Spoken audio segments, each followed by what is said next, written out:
Hello and welcome to Founders Amplified, where we spotlight underrepresented founders who are driving innovation and impact across various industries and sectors across the globe.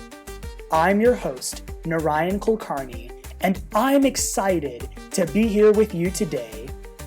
Today's guest is Nika Brunet Milunovic.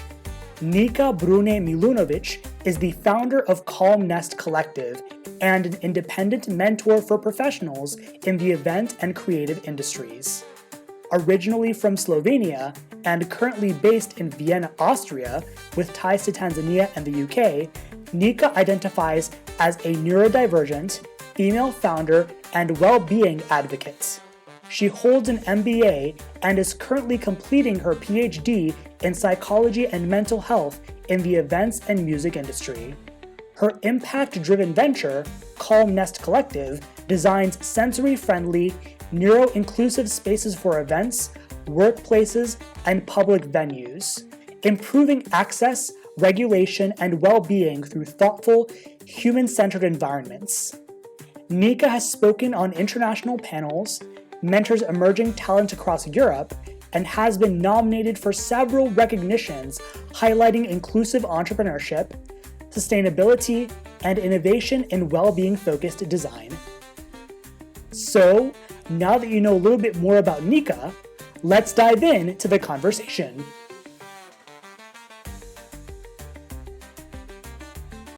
Welcome to Founders Amplified, Nika. It is so great to have you with us today. How are you doing? I'm well, thank you. How are you doing? I'm also doing well, and thanks for being here. So, I'd like to start off by learning a little bit more about your journey. So, could you please tell me what led you to become a founder, and if there are any particular moments or experiences that sparked that decision? Yes, so me becoming a founder, it's actually a first-hand experience. I come from events industry, and my background is actually in social work. So I'm a perfect blend of of a perfect generalist blend. So I did a lot of things in my life, but the reason behind the Calmness Collective, which is my startup, is actually first-hand experience with mental health struggles in the events industry and in industries in general. And my background in social work and everything else around it gave me the perfect starting point for starting the company. Well said. Thanks so much for sharing. I appreciate that you mentioned both of those industries because I mean, I've not worked in the events industry, but I've done a lot of events. I've connected with a lot of people in both events and social work. And as you pointed out, it can be very draining to do that. And I really applaud that you're bringing the mental health angle into both of those. So that's amazing to hear. Now, but this kind of gives me a little bit of context to the next question that I have for you. Can you tell me and our audience a little bit more about any parts in more detail, those parts, or in more detail about other parts of your identity and story that give you a unique perspective as a founder? Yes. Basically, as mentioned, I studied social work and I ended up in corporate world quite quickly after my graduation and stayed there for 7 years. Moved to events industry where I stayed ever since. And the first-hand experience with the background of my startup is actually COVID, which we all know hit in 2020, and the events industry was one of the industries that struggled the most. Basically, during the night, we stayed without income, without the ability to work. And since the industry is based mostly on freelancers, it meant that a lot of people had really a lot of struggles.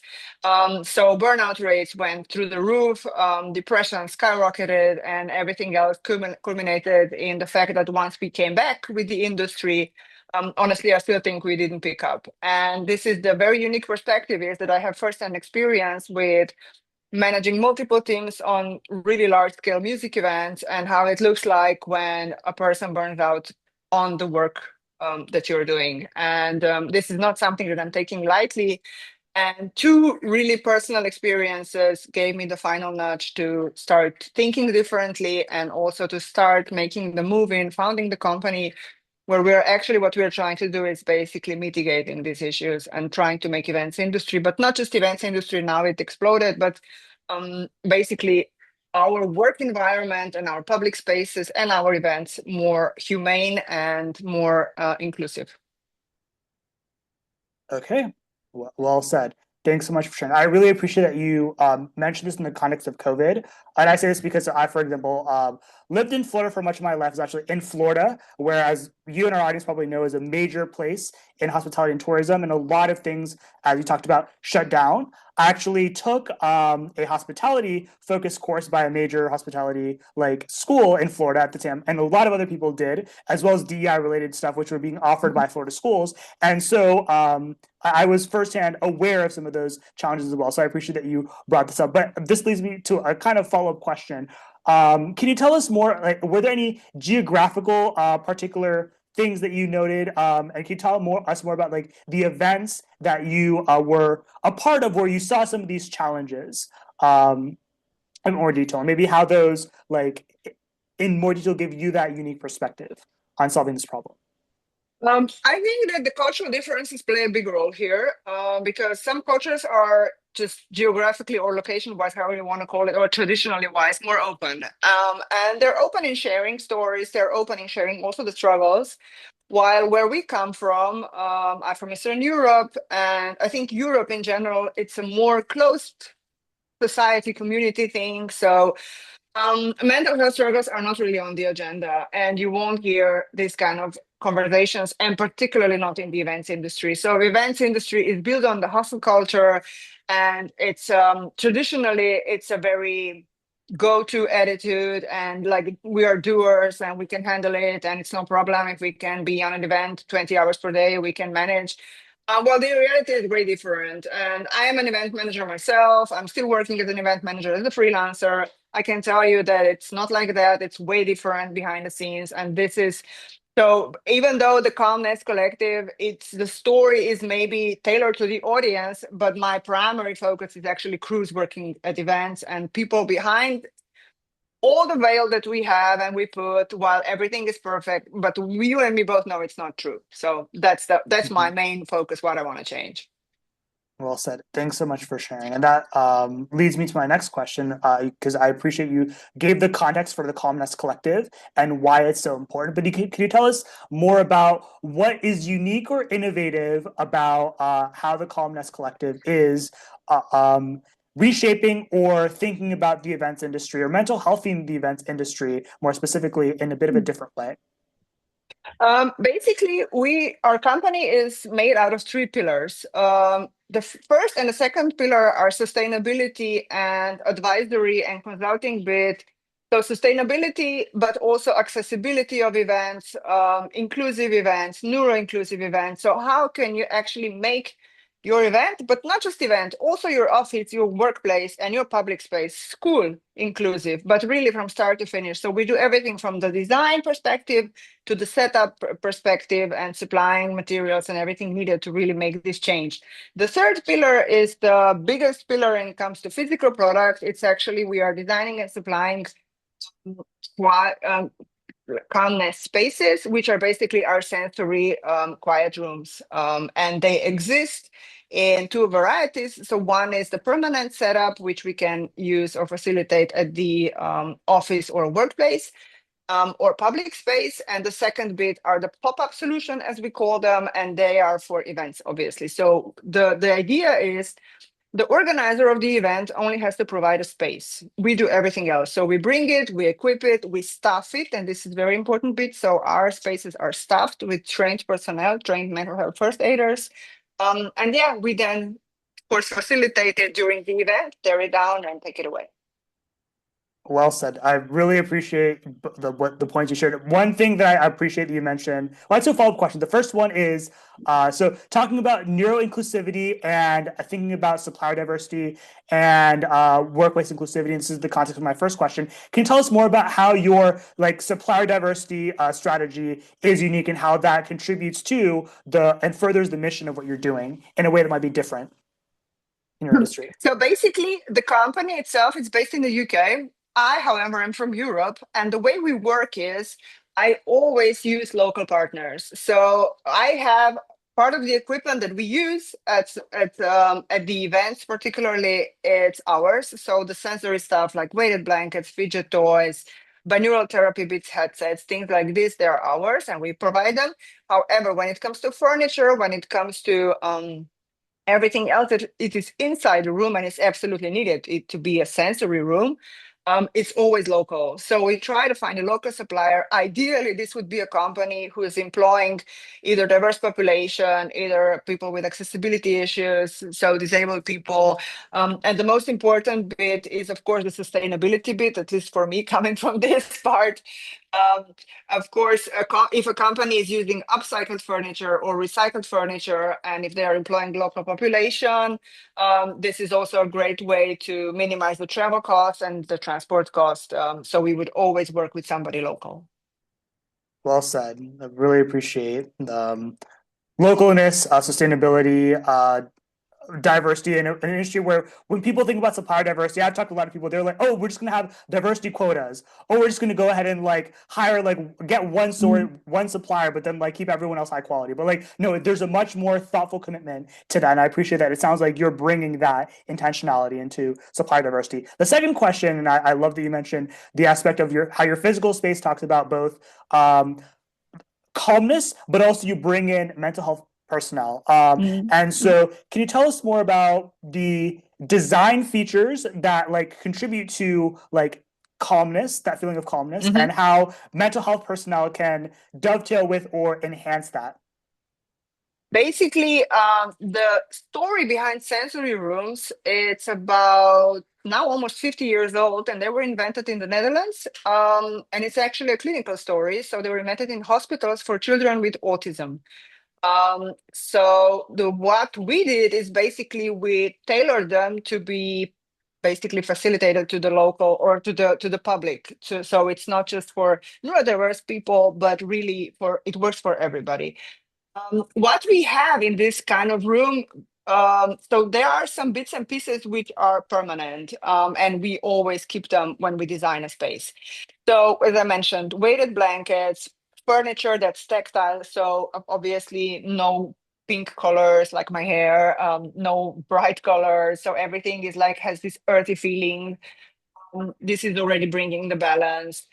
Then there are several fidget toys which are basically there for calmness and everything. Various sensory lights, there we call them sensory cube lights, which emit various frequencies of light in different colors, aimed with a different aspect.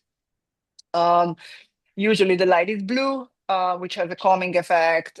There are several other lamps as well. Everything basically in the room is designed, also the furniture included, is designed with the aim of calming a person down and resetting your nervous system in a shortest amount of time possible.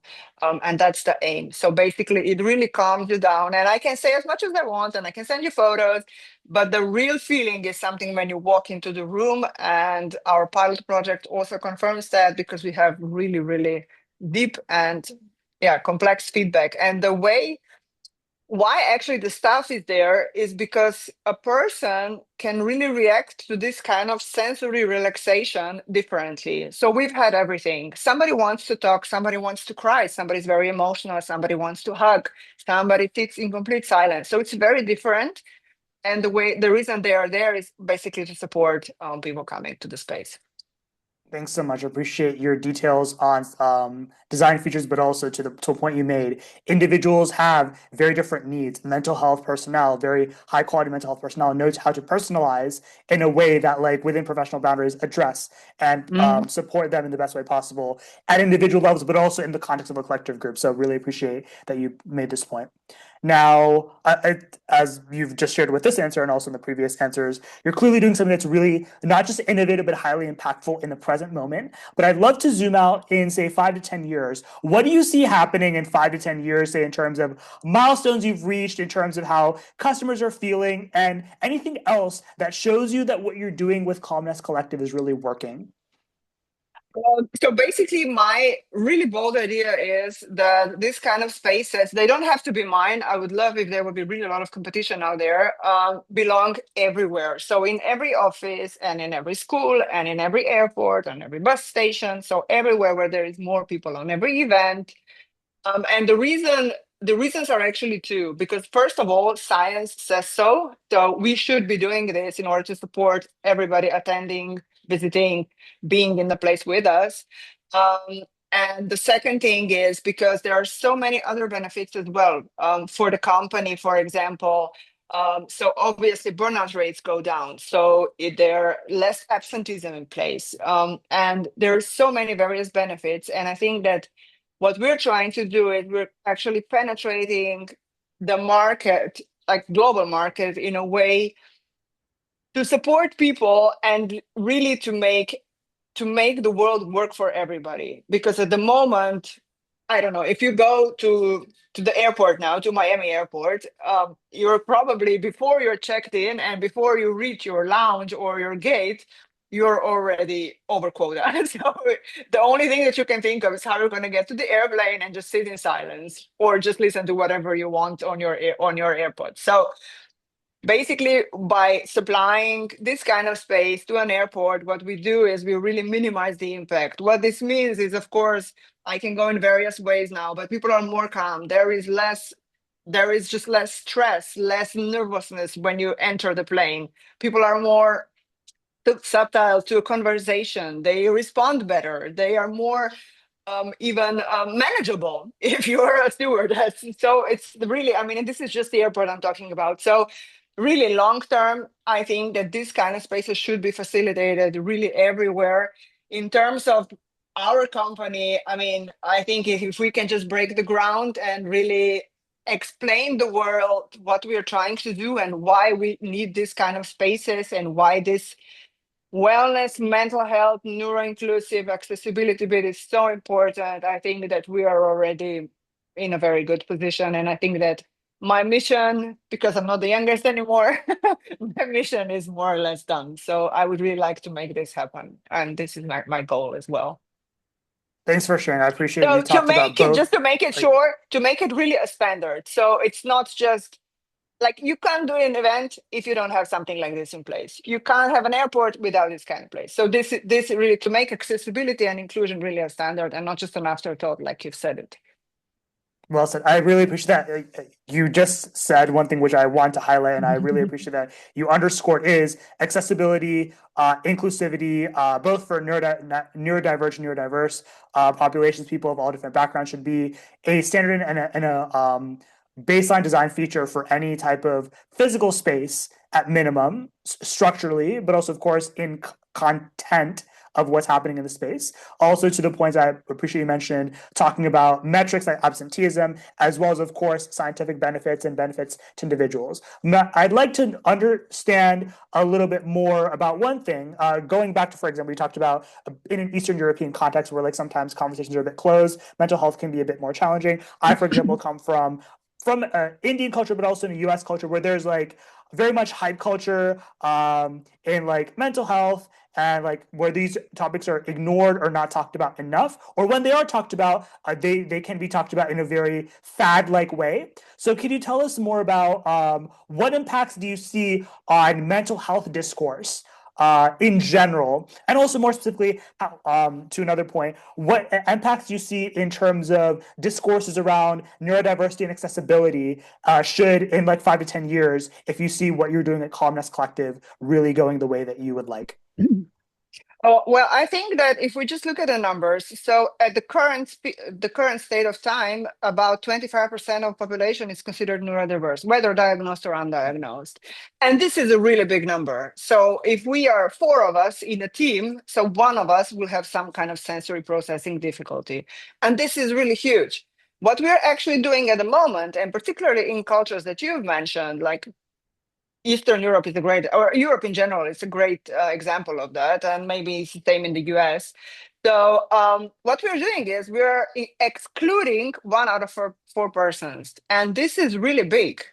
And if every CEO has something like this in mind, basically your company it's excluding this amount of people, and it's really huge. And the reason, what I'm sometimes or usually saying when I'm talking about challenges is that we're somehow in a catch-22 situation, because people that are having some kind of issue, it doesn't matter what kind of it, mental health, depression, whatever, neurodiverse even, we don't talk about that for various reasons, and I'm sure all of them are legit. Particularly in the events industry and particularly in the freelance industries, this is a very big issue. And people who could make a decision to do a change or to make a change just don't do it because they don't know something is wrong. So it's a very, very challenging situation. What I would like to do, and I'm really trying, for example, also on LinkedIn, is really making um, opening a space for a conversation where people feel they can share.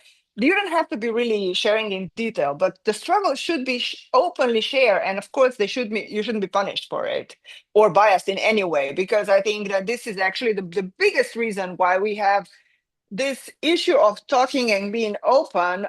So if you would break a leg, you would tell everybody. But if you would go to a psychiatrist, you wouldn't tell anybody. Why? And this is such a stigma around it, which is probably rooted, God knows when. The issue is that it's just hurting everybody. And the exclusivity culture, and the fact that we are not welcoming and we are not catering to different needs. This is coming out of this exclusion culture. You are basically, I'm not going to say trained, but in deep in yourself, you don't want to talk about this because of various reasons, and this is obviously not all right. Mental health is just one of things that you as a human have, or me as a human, and everybody has it. So why would you say you're going to the dentist but you wouldn't say you're going to a psychiatrist or any other non-physical thing? You know what I mean? While we know though that mental health is just as important or even more as your physical health. So Well said. Two things one thing which you mentioned directly, which I really appreciate, was the catch-22 issue of trying to drive a problem forward, but not having appropriate people in the conversation because of culture. You talked about like people who are like diverse inclusive backgrounds, or people who are in events and freelancing, or I would even say for many high performing cultures or many conservative cultures I have seen, because I've mentored to connect with a lot of people around the world. There are reasons why like their traditions are this way, but like sometimes it can be challenging to advance needed discussions for this reason. But again, if it's done delicately within that context, if it's done in a mindful way, it can, within understanding all those parameters in a way that is inclusive, inclusivity can be moved forward. And in that particular context, it can be moved in a valuable way. The other thing which you imply, but I also want to mention is, yes, accessibility, mental health, these things are really important for those who you and I know, but people who may not be as aware. Innovations around both hardware and software and policy in the neurodiversity, disability, accessibility space have been major drivers for broader cultural innovation. This is why disability tech is such an important area.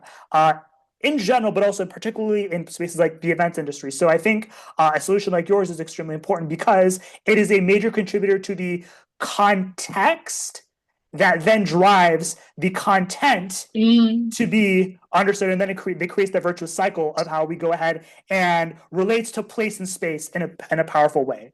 So those are two things which I want to highlight, which I appreciate you mentioned. I Now, think you've summed it perfectly. Thank you. thank you for your kind words too.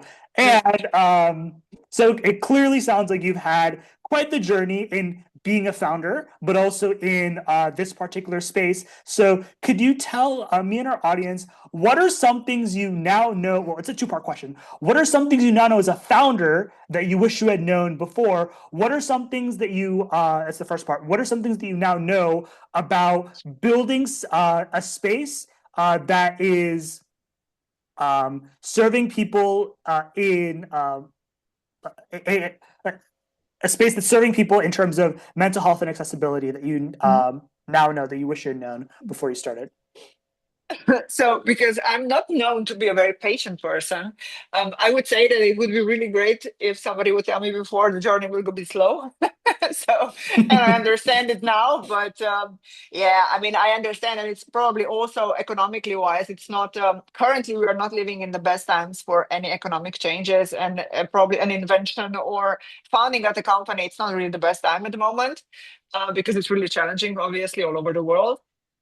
The second thing is, I think that the biggest thing in regards to physical spaces is that the understanding that there will be a lot of people who are decision makers, maybe will not understand really what it is all about, but once they see it in place and they see the impact, they will have a wow moment. So I think this is a very important bit. Sometimes it's hard. First of all, I'm not a salesperson. That's the first very important bit. I'm sure there are people who could sell my products very well, much better than I do. But I think that it's actually, as I said, I can send you photos, I can send you videos, I can really do a lot. I can talk all day about it, but it's just really that the impact that they have on a person and the experience, like a physical experience, it's what's actually the biggest thing about this product or about Calmness Collective in general. The impact that we make, not so much the looks or the feels, or but I mean, not so much the exterior or the story, but really the impact that once somebody has when it's in the space and coming back out of it. Well said. Two amazing points that you made. Especially to the first point, can be paradoxical that entrepreneurship is very, very fast moving, but like one has to be patient and pace. So like the playing with time and understanding that's important. This to the second point, yes, like um people have to be there and really understand it for themselves, but also have the empathy and the perspective taking to really understand, yeah, I experienced it this way, but other people also experience it in this way, but also it can contribute these. So having that for a decision maker, they have to really take that broader view, and oftentimes they're missing the actual visceral experience, which then Mm. puts a important piece of the puzzle, which can then move their decision in the way that's like most meaningful in that moment. So thanks for making those points. Now, how can people find you and how can they support your work? Oh, basically, you can find me online. Obviously, I'm very vocal on LinkedIn. We have also a website. I also have a personal website. And yeah, by supporting, just spreading the word about the things that we do, what we are trying to achieve, and of course, get in touch. And let's because this is actually a co-creation. It's not my personal work. We have to co-create this world to be a better place together. So I'm inviting everybody to get in touch. Wonderful. Thanks so much for sharing. Now it's time for our signature question. Can you please fill in the blank? I amplify. Better world. Well said again. Very succinct, but very profound in the context of our conversation. But again, so as we conclude, I want to say thank you so much, Nika, for being here, for sharing your story and telling us more about the amazing things that Calmness Collective is doing and the impacts that you're promising, the innovative ways that you're doing to enable them. And I just want to pause and celebrate you for being an amazing underrepresented founder in your own way. So as I reflect on this conversation, there are a few things that I thought which were really amazing, which I want to highlight. So first of all, I think it's really unique to have someone who is in the events industry, has a social work background, then brings like that context into that academic context and also lived experience into designing spaces. I think that's really, really amazing. I think another thing that you've talked about, which you've highlighted multiple times, the importance of neurodiversity, inclusivity in spaces, but taking in a broader perspective. Uh, Again, not just telling us and apprising our audience, there's so many people who are neurodiverse, we need to broad attention to this, but taking that to a broader, using that as a starting point to then to drive a broader discussion about inclusivity in the broadest sense. I really appreciate that. A third thing which I really want to highlight, which you mentioned a lot, you talked about this, the aspect of starting conversations, being someone who is a first mover, really like doing that. I follow you on social media, you do that on social media, but like you've really emphasized this in terms of like, for example, in a European context, but also in a broader global context through your stories. And also the last thing which you just mentioned, which you intuitively said multiple times, but you really highlighted now, co-creation. I think co-creation is so important in events. It's so important when it comes to user-centered, human-centered design. I appreciate that you have intuitively, but also directly highlighted that. So again, thank you so much for sharing, for being on the podcast, and for being an amazing founder who is driving change. So thank you, Nika. Thank you so much for having me. Thank you. You're most welcome. I look forward to being in touch. But as our episode concludes, I would say bye for now, Nika. Thank you. Bye-bye. Bye.